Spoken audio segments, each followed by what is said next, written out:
35. Peace. In a world in which war and hatred are chronic, men have much to say about their longing for love and peace. It is questionable, however, that they truly want love or peace, because their actions make for war. Winston Churchill, in the last volume of his Memoirs of World War II, wrote a motto for that history: "How the great democracies triumphed, and so were able to resume the follies which had so nearly cost them their life." When men's actions are guaranteed to ensure war and hatred, we are entitled to question their professions of love and peace. It is important for us to understand the meaning of peace, since it is so widely professed as a social objective and so little practiced as a way of life. The English word peace comes from the Latin pax, peace, which is akin to pacere, to make an agreement, and pangere, to fasten. An agreement or unity of some kind is clearly implied. Such a unity must be more than a mere tying together of people, because then every unhappy marriage would qualify as a peace, and a tyrant's rule over another people would also be peace. Peace, thus, requires a mutual assent and content in the unity. The New Testament word for peace is eirene, as Vine has pointed out. It describes A, harmonious relationships between men, Matthew 10:34, Romans 14:19, B, between nations, Luke 14:32, Acts 12:20, Revelation 6:4, C, friendliness, Acts 15:33, 1 Corinthians 16:11, Hebrews 11:31, D, freedom from molestation, Luke 11:21, 19:43, Acts 9:31, Revised Version, peace. Authorized Version, rest, 16:36. E, order in the state. F, the harmonized relationships between God and man accomplished through the gospel. Acts 10:36, Ephesians 2:17. G, the sense of rest and contentments consequent thereon. Matthew 10:13, Mark 5:34, Luke 1:79, 2:29, John 14:27, Romans 1:7, 3:17, 8:6. In certain passages, this idea is not distinguishable from the last. Romans 5:1. Peace is inescapably a religious concept, because the agreements, unity, harmony, and contentment, which are aspects of peace, rest on a principled achievement. Those who have gained peace are ready to give eloquent testimonials to the faith and its practitioner who gave them peace. Some will thus witness to how I found peace through Christ, and others on how psychoanalysis gave them peace. If the principles and faith which govern and structure a peace are fallacious, the peace that ensues is doomed to collapse and disillusionment. Peace is more than a transitory state of mind. Narcotics and liquor can give a seeming peace briefly, and more unrest thereafter. Peace means, as the Old Testament word shalom indicates, a state of wholeness. In its full meaning, peace is both individual and communal, and it is an aspect of the covenant, and the salvation, righteousness, and blessing of the covenant. Peace is used in the New Testament as opposed to strife. It means serenity of mind and, above all, the restoration of right relationships between God and man.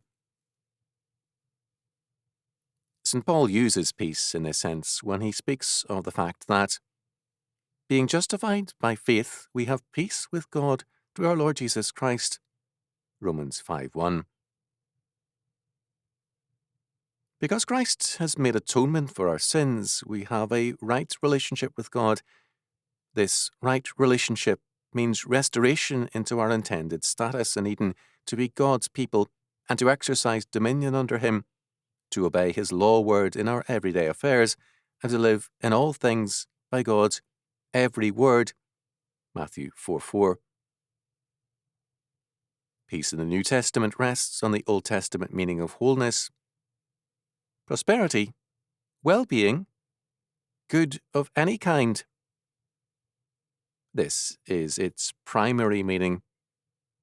Christ restores us into that relationship with God which brings us into communion with him, who blesses us with wholeness and prosperity. Peace, in this sense, is declared by both Testaments to be characteristic of the Messianic times, for God's covenant is a covenant of peace. Isaiah 54:10, Ezekiel 34:25 following, 37:26. The Messiah is himself the Prince of Peace. Isaiah 9:6 following, Micah 5:5, Zechariah 6:13. It is a time also of joy. For ye shall go out with joy, and shall be led forth with peace. The mountains and the hills shall break forth before you into singing, and all the trees of the field shall clap their hands. Isaiah 55:12. It is a time of universal knowledge of God. And all thy children shall be taught of the Lord, and great shall be the peace of thy children. Isaiah 54:13. Peace shall be worldwide and centred in the true Zion, or city of God. For thus saith the Lord, Behold, I will extend peace to her, Jerusalem, like a river, and the glory of the Gentiles like a flowering stream. Isaiah 66:12. From the time of Christ's birth, this same vision of peace is stressed. God has sent his Son to give life to them that sit in darkness and in the shadow of death, to guide our feet into the way of peace. Luke 1:79, compare 2:14, 19:38, Acts 10:36, etc. Peace is thus, first of all, a restored communion with God, a present possession, and then a growing material and spiritual well-being and prosperity which encompasses the world. Peace is the direct result of the redemption of Christ, Ephesians 2:17, and consists primarily in a state of conscious reconciliation with God, Romans 5:1, though often used in a broader sense to denote all the blessings which accompany and flow from that reconciliation. Some of the basic aspects of peace are thus: first, reconciliation with God the Father through the atonement of Jesus Christ. Second, this peace with God enables us to be at peace with ourselves. Instead of being at war with ourselves through sadomasochistic hostilities, we are at peace. Third, Christ and his law word are the principles of our peace with men. This means, fourth, that Christian reconstruction is a basic aspect of peace. To re-establish Christian churches and schools, states, homes, institutions, sciences, and callings on the law word of God is a necessary task of the peacemaker. It is the blessed or joyful peacemakers who are called the children of God, Matthew 5:9, because they are those who do the will of their Father in heaven. Fifth, it must be emphatically stated that peace, in the biblical sense, does not in any sense mean compromise. Compromise is a form of surrender. The word compromise is not to be found in Scripture.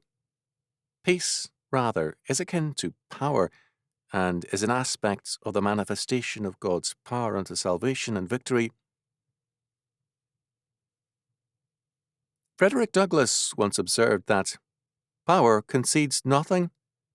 Least of all does the sovereign and omnipotent God concede anything. His peace is on his terms and is grounded on his righteousness and grace. For us to imagine peace as compromise to be acceptable to him is to imagine a vain thing. For men and nations to expect peace on any other ground than God's salvation and our obedience to his law is to ask for judgments, not peace. The kinship of peace with power appears in the old concepts of the peace of God and the citizens' peace. The peace of God prevailed where godly men were able to enforce the concept of the immunity of unarmed churchmen and husbandmen from attack by warring feudal factions.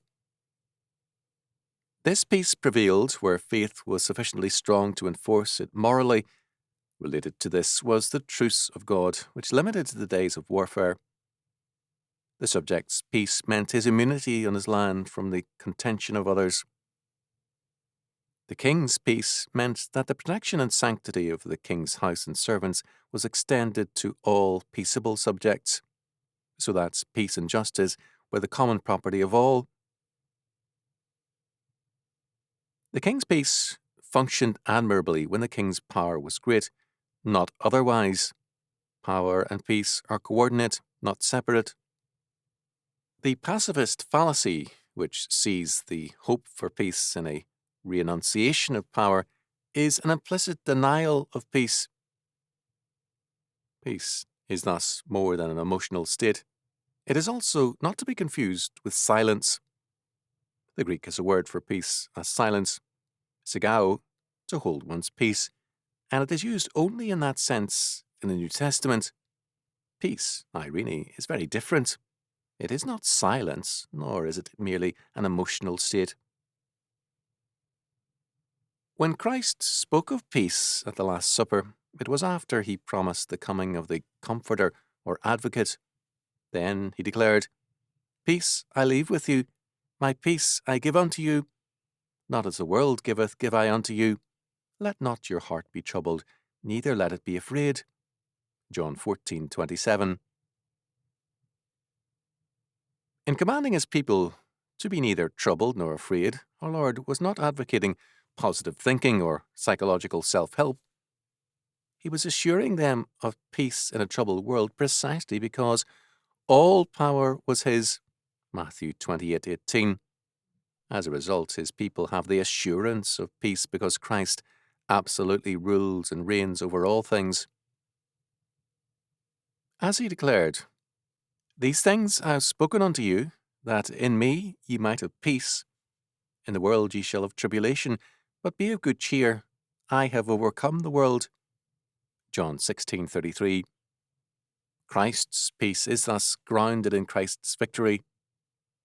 His is the only true king's peace, which covers all his household with his protection and justice. All who strike against us strike against him, and his justice shall overtake them. If we do not renounce him, he will not renounce us. As members of Christ's household, we are under the king's peace and must appeal to him for justice against all disturbers of the peace. If we fail to sue for his peace in our prayers, we have not placed ourselves under the king's peace. St. Paul, in Romans 5:1-3, associates peace with the facts of tribulation, as does our Lord in John 16:33. We have peace in tribulation not because we find refuge in a flight from the reality of troubles and griefs, but because we have, in the midst of the worst trials and persecutions, the assurance of the certainty of Christ's power and victory and the redress of every wrong.